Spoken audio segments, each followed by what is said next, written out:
The alarm chimed through the frontier's edge at 300 hours, pulling Marcus Reed from the first decent sleep he'd had in 3 days. He was at the console before his brain fully processed being awake, checking the automated alert that had triggered the alarm.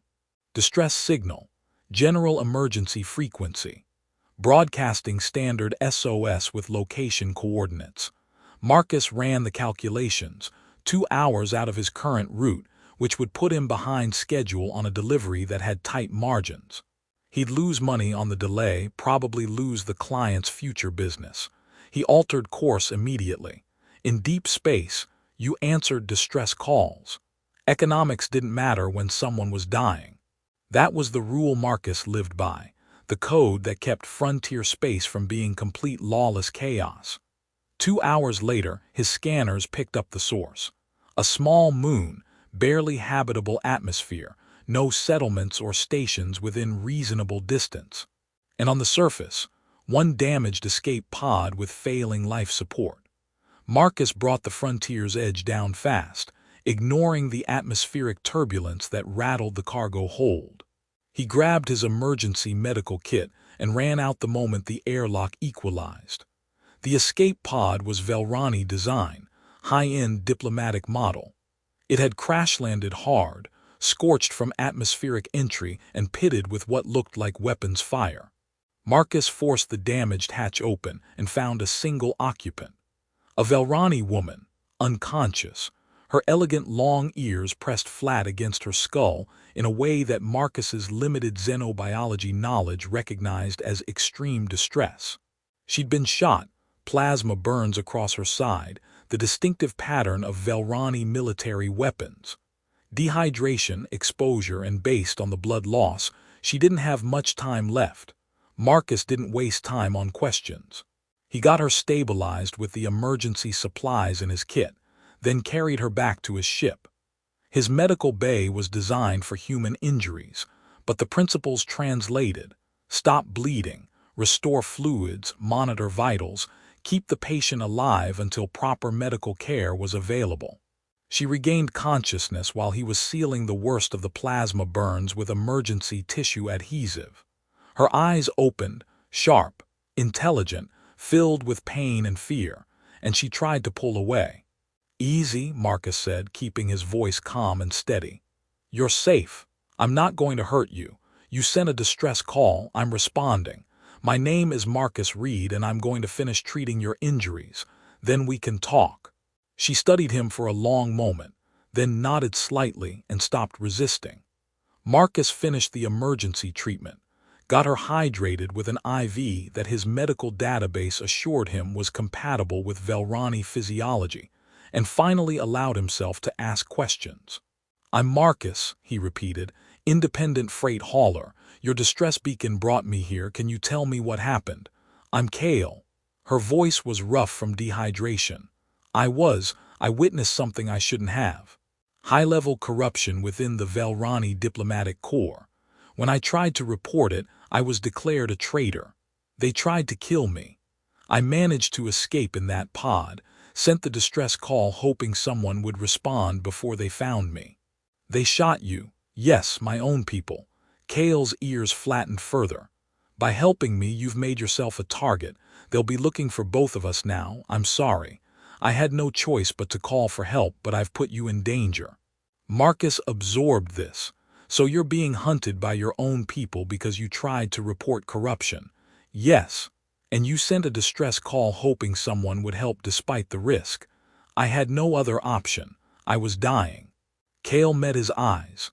"I'm grateful you responded, but you should know what you've involved yourself in.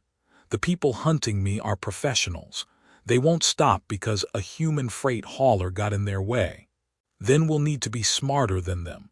Marcus checked her vital signs, stabilizing. "Good. You rest, heal. We'll figure out the rest once you're not dying anymore." "You're not afraid." "I'm terrified. But I responded to your distress call, which means I'm responsible for keeping you alive. Fear doesn't change that obligation." Marcus stood. "Get some rest. We've got time before anyone can track us here, and I need to plot a route that keeps us ahead of whoever's hunting you." Kale watched him leave with an expression that mixed gratitude, confusion, and something that might be hope.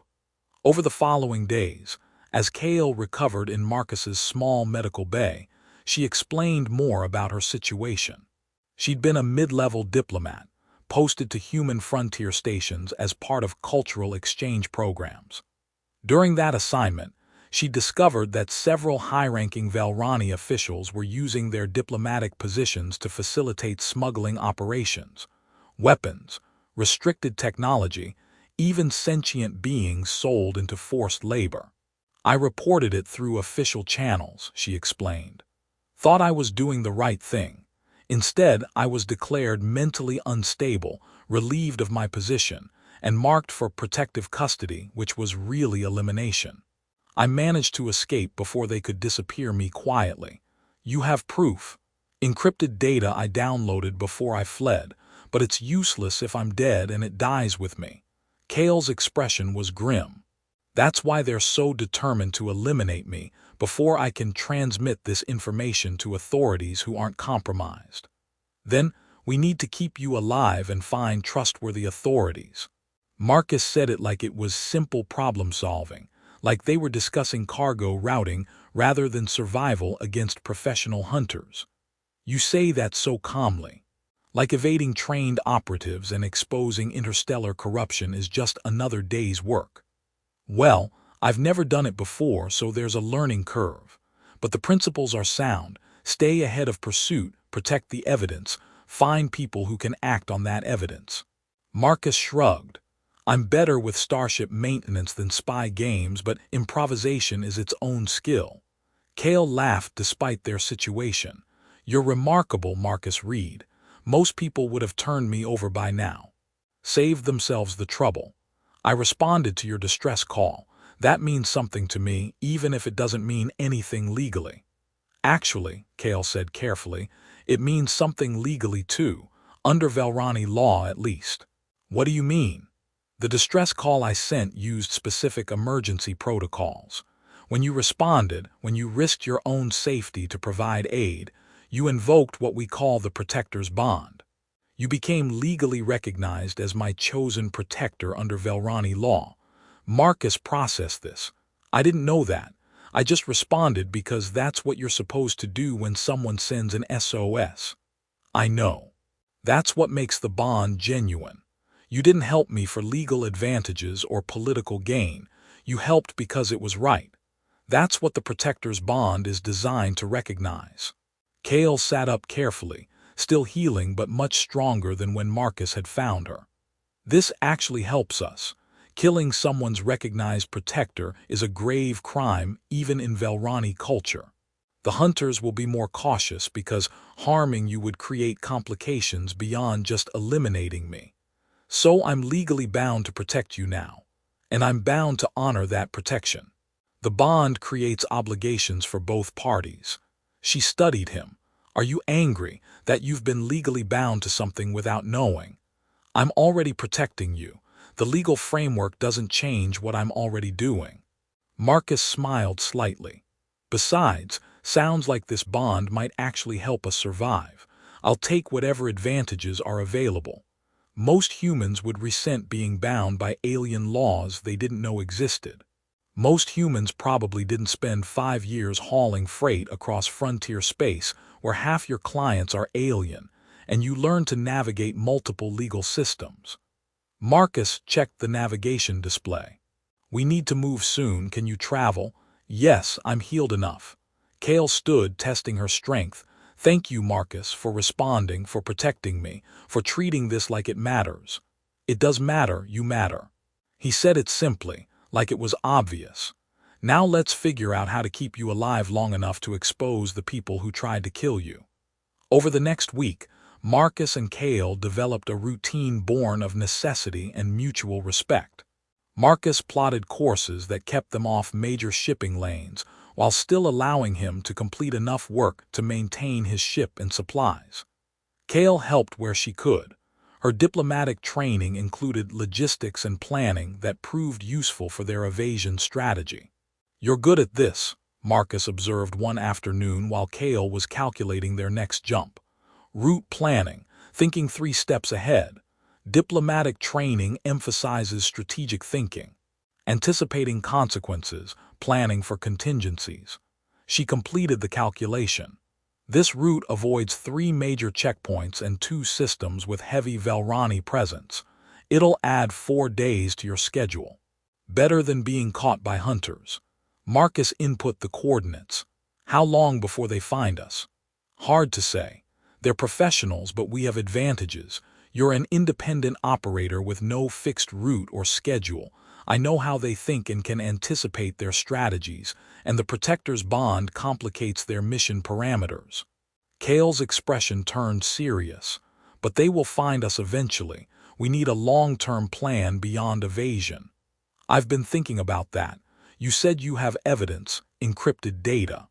We need to transmit that somewhere. It can't be suppressed.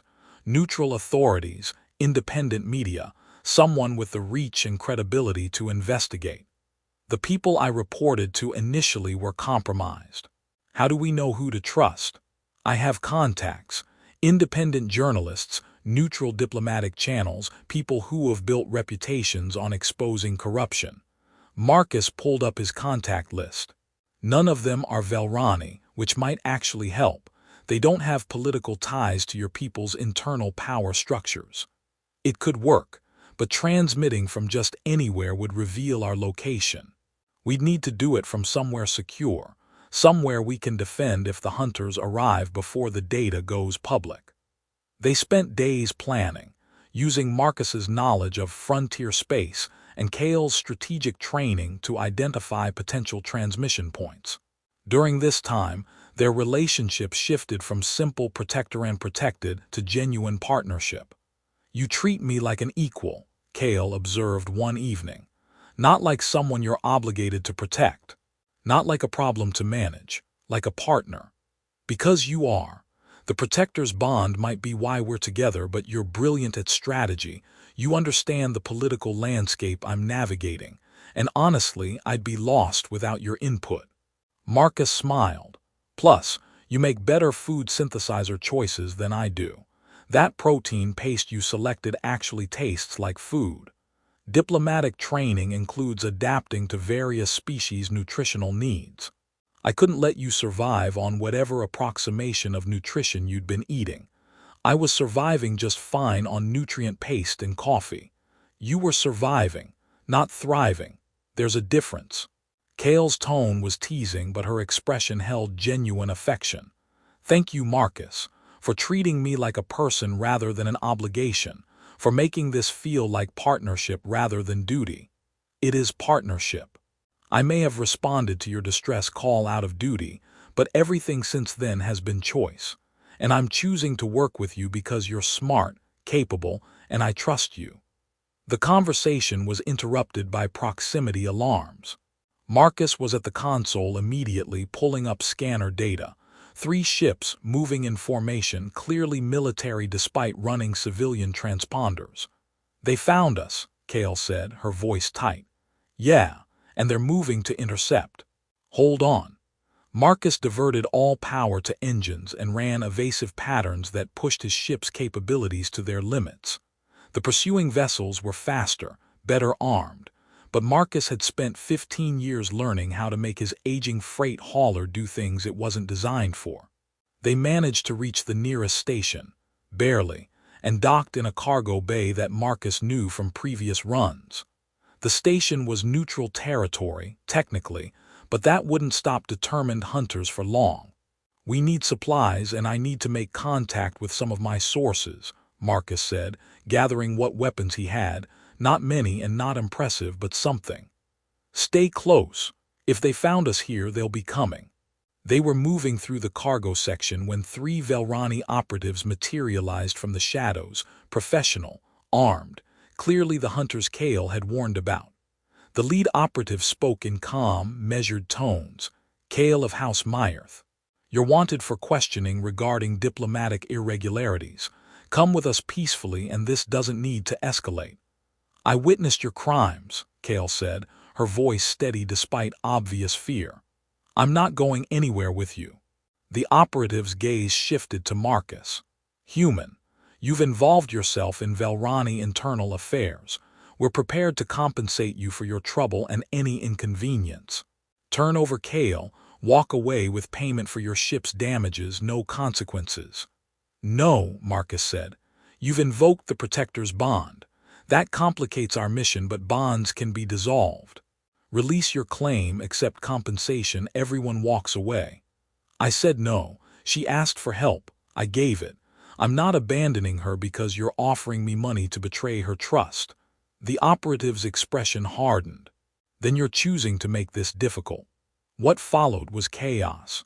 Marcus wasn't a trained fighter. He was a freight hauler with basic self-defense knowledge. But Kale, despite her injuries, was clearly skilled in combat. More importantly, they worked together instinctively. Marcus creating distractions and opportunities, Kale exploiting them with precision strikes. During the fight, one operative got a clear shot at Kale.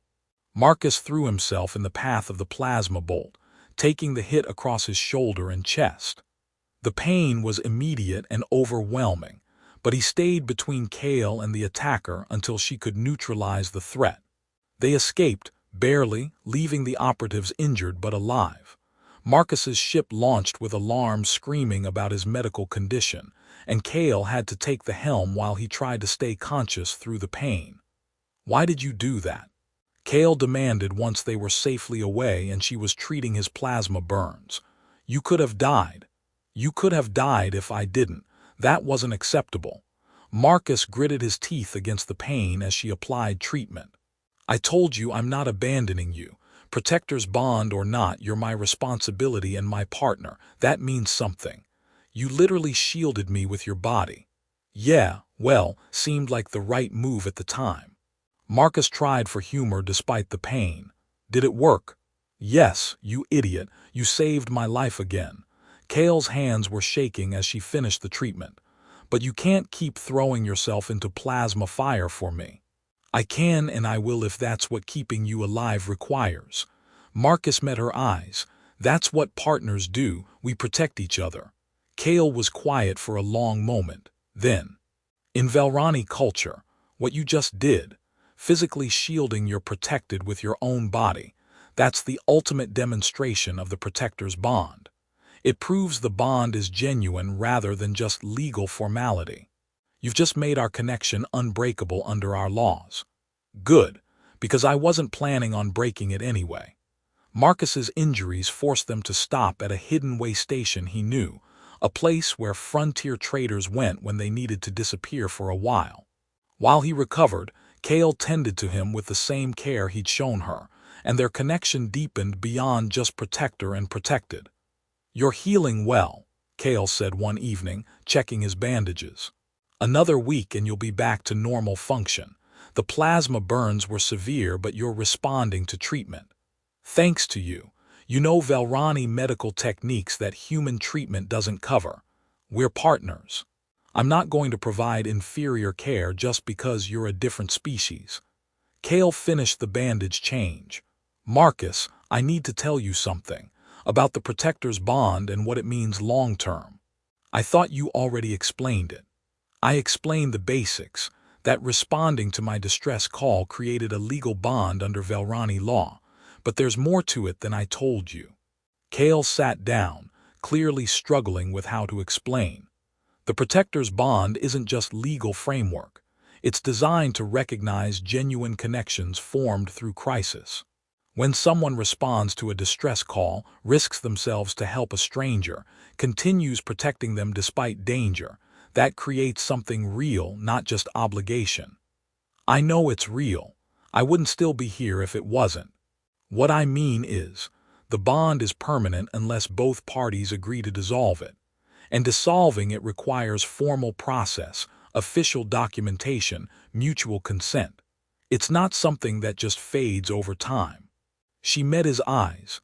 You're legally bound to me for life unless we actively choose to end the connection. Marcus processed this. I didn't know that when I responded to your distress call. I know. That's why I'm telling you now. You have the right to know what you're committed to. Kale's expression was vulnerable. If you want to dissolve the bond once we've dealt with the hunters and exposed the corruption, I'll understand. You didn't sign up for lifelong obligation to an alien woman you barely know. Barely know. Marcus smiled despite the pain from his injuries. Kale, we've spent weeks together. I know you make terrible jokes when you're nervous. Know you're brilliant at strategy but terrible at basic ship maintenance.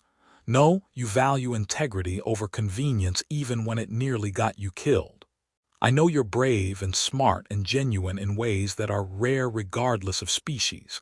That's not barely knowing someone. You're saying you don't want to dissolve the bond. I'm saying I chose to protect you the moment I responded to your distress call.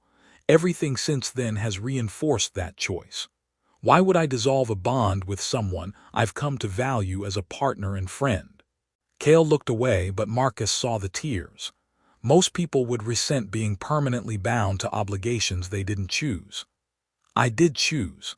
Maybe not with full knowledge of Velrani law, but I chose to respond, chose to protect you, chose to keep protecting you despite the danger.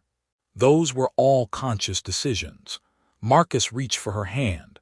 The legal framework is just making official what I already decided.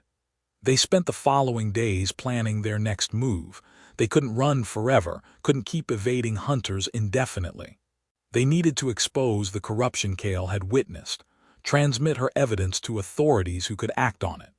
Marcus contacted his most reliable source, an independent journalist named Sarah Chen, who'd built a reputation on exposing interstellar corruption. She agreed to receive the data and verify it before publication, but warned that transmission would reveal their location. We need somewhere defensible, Marcus said, studying star charts. Somewhere we can transmit from and hold position long enough for the data to reach Sarah's secure servers. There. Kale pointed at a neutral station on the charts, Coriolis Station. Neutral territory, heavy security, multiple transmission arrays. If we can reach it, we can transmit from there with some protection. It took 3 days of careful navigation to reach Coriolis Station without being intercepted. They docked, paid for premium secure transmission services, and began the data upload. This is going to take 30 minutes, Sarah's voice came through encrypted comms. The data is extensive and I need time to verify authenticity before I can publish. Can you hold position that long? We'll hold, Marcus promised, though he had no idea if that was true. 20 minutes into the transmission, the hunters arrived. Marcus saw them on the station's security feeds, 3 operatives, moving with purpose toward the transmission bay. He grabbed the weapons they'd acquired and positioned himself between the entrance and Kale. Keep the transmission going, he told her. No matter what happens, make sure that data reaches Sarah. The operatives breached the bay with professional efficiency. The lead hunter, the same one who'd offered Marcus compensation days ago, assessed the situation quickly. The data is already transmitting. You can't stop it. Marcus kept his weapon trained on them.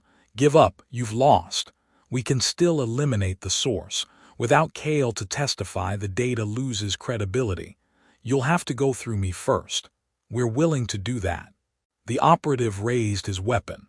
Last chance. Walk away. This doesn't concern you. Everything that concerns Kale concerns me. That's what the Protector's bond means. The confrontation was interrupted by station security. Sarah had alerted them to possible hostile action, and neutral station security didn't take threats lightly. The hunters were forced to stand down or face arrest on neutral territory. Transmission complete, Sarah's voice came through comms. Data received, verified, and being distributed to oversight authorities and media outlets across 5 sectors. It's done, Kale, you've exposed them. Kale sagged with relief against the transmission console. It's really over. The immediate danger, yes. The political fallout will take time, but the data is out there. You're safe now.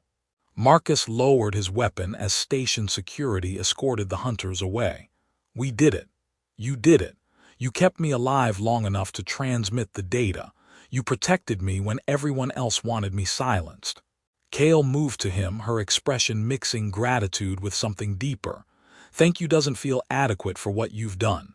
You don't owe me thanks. We're partners. That's what partners do. Over the following weeks, the investigation that Kale's data triggered moved swiftly. The corrupt officials were arrested. The smuggling operations were shut down. Kale was offered full exoneration and an opportunity to return to her diplomatic position with commendations for her courage in exposing the corruption. But there was still the matter of the protector's bond. I can dissolve it officially, Kale told Marcus during a quiet moment in his ship. Release you from any obligation to me. You fulfilled the bond's requirements. You protected me until the danger passed. The law would recognize dissolution as appropriate now. Do you want to dissolve it? Marcus asked. I'm asking what you want. I asked first.